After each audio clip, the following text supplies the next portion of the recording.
வணக்கம் அன்பு நேர்களே.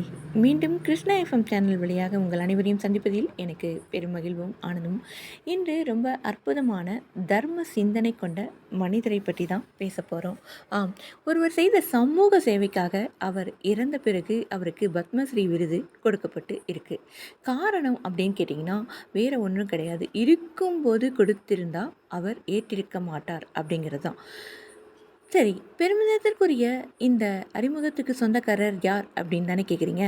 சாந்தி கியர்ஸ் நிறுவனர் சுப்பிரமணியம் அவர்கள் தான். கடந்த டிசம்பர் 11ஆம் தேதி அன்று அவர் மறைந்ததுக்கப்புறம் தான் அவர் செய்த சமூக சேவை ஊர் உலகமெல்லாம் பேசப்பட்டுட்டு இருக்கு. பொறியியல் தொழில்நுட்பத்தில் கோவை வாசிகள் விற்பனர்கள் என்றால் சுப்பிரமணியம் வித்தகர் தான்.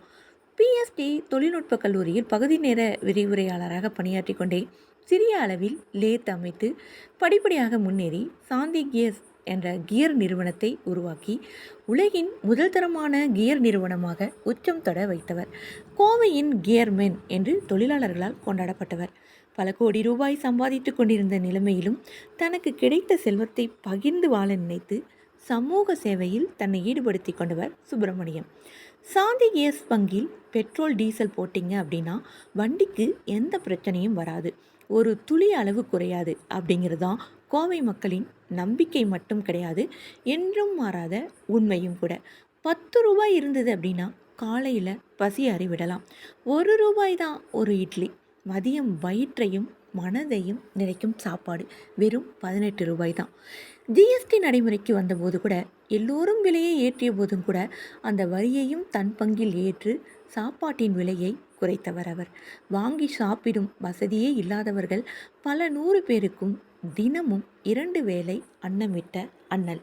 அதிகாலையில் சாய்பாபா காலனியில் மகனிடம் 20 ரூபாய் வாங்கி கொண்டு அங்கிருந்து பஸ் ஏறி சாந்தி கேஸ் வந்து காலையும் மதியமும் இலவச உணவை வாங்கி சாப்பிட்டு விட்டு இரவில் தங்குவதற்கு மட்டும் வீட்டுக்கு போகும் ஒரு மூதாட்டி அவர். கடந்த ஆண்டில் சுப்பிரமணியம் இறந்தபோது அவர் கதறிய கதறல்தான் சுப்பிரமணியம் வாழ்ந்த வாழ்க்கைக்கான ஒரு அடையாளம் அப்படின்னு சொல்லலாம்.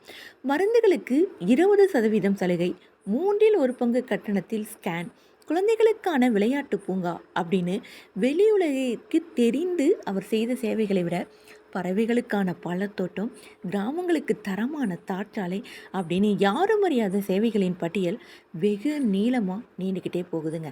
அதனால் சுப்பிரமணியத்துக்கு விருது கொடுத்ததை கொண்டாடுகிறது கோவை. பத்மஸ்ரீ விருது சுப்பிரமணியம் போன்ற மாமனிதர்களுக்கு தரப்படுவதன் மூலமாக பத்மஸ்ரீ விருது மேலும் கௌரவம் பெற்றிருக்கிறது.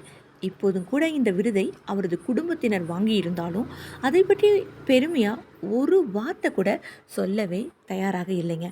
சாந்தி கேஸ் குடும்பம் என்றைக்கும் நிறைகுடம் தழும்பாது அப்படிங்கிற அற்புதமான அந்த மொழிக்கு எடுத்துக்காட்டாக இருக்கிறாங்க இல்லையா? இப்படியான தர்ம சிந்தனை கொண்ட மனிதர்களாக நாம் இருக்க வேண்டும் என்பதையோட நமது குழந்தைகளையும் அப்படிதான் வளர்க்க வேண்டும் என்று எண்ணமும் தோன்றுகிறது இல்லையா?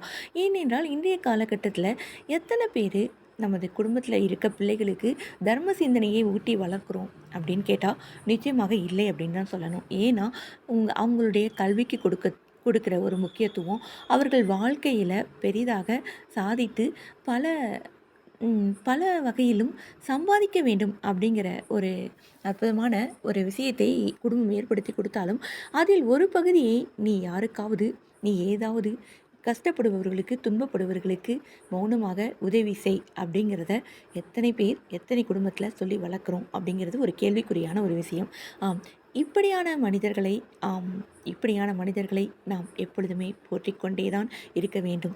ஏனென்றால் தர்ம சிந்தனை அப்படிங்கிறது இயல்பாக அமையவில்லை என்றாலும் நமது குழந்தைகளுக்கு சிறு வயதில் இருந்தே அடுத்தவர்களுக்கு எதையாவது கொடுத்து கொடுத்து பழக்க வேண்டும் என்பதை நாம் இங்கே நினைவு கூறி சொல்ல வேண்டும் அல்லவா?